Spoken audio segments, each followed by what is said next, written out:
Devarim. The great sin of the scouts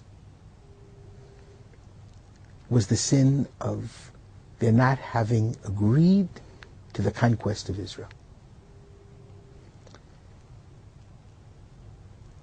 And the entire world asks the question, why are we blaming the scouts? It was God who initially asked Moses to send out scouts. We read about this in Bamidbar, in the last book of the Torah, in the book of Numbers. God says to Moses, Shlach lecha anashim, send out for yourself men, latur et haaretz, to tour, to scout out the land, to bring back a report. Why did God request such a thing? And it wasn't a little thing, because this is the week of Tisha B'Av, the 9th day of Av. And that's the day of the destruction of both temples, the loss of Jewish national sovereignty. And all of Jewish tradition says that the scouts gave their report on the 9th day of Av, their evil report. Ultimately, the Jews don't keep Israel, and the Jews lose Israel because we refuse to fight for Israel. The book of Devarim seems to put another spin on the entire incident.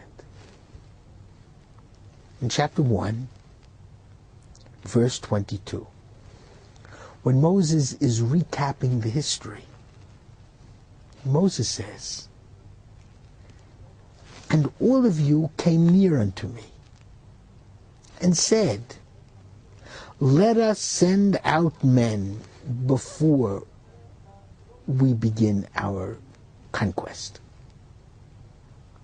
And let them search out the land, and let them bring back a report about the roads we should take in order to conquer it, about the cities that we will come in order to conquer them." And Moses says, "And I agreed, and I sent out 12 men, each a great personage of his tribe." So this was a suggestion of the people. So why does God sort of say in the book of Numbers that he was the one who requested the scouts?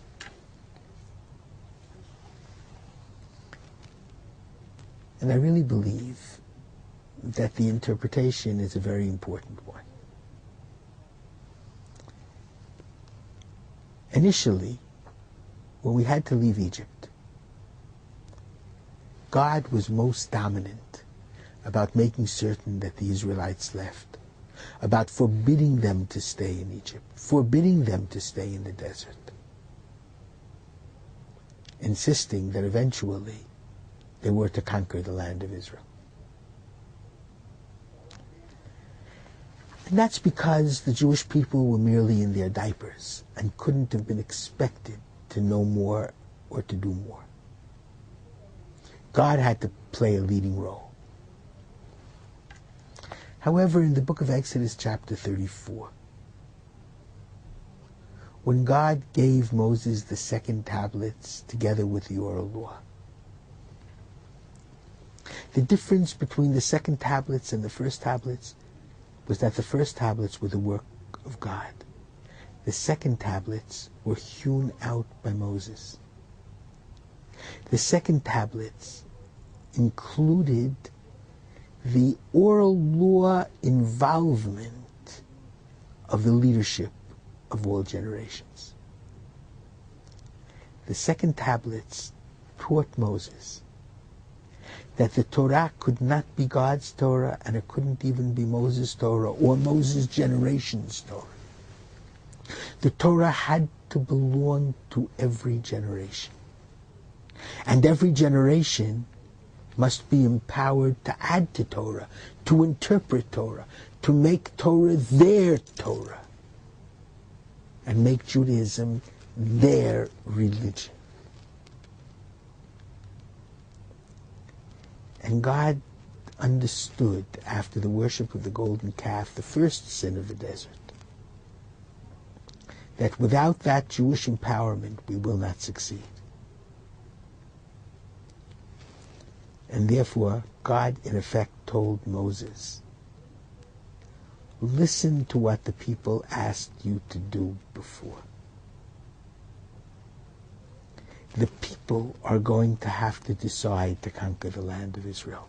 Not even I, God, can decide that for them.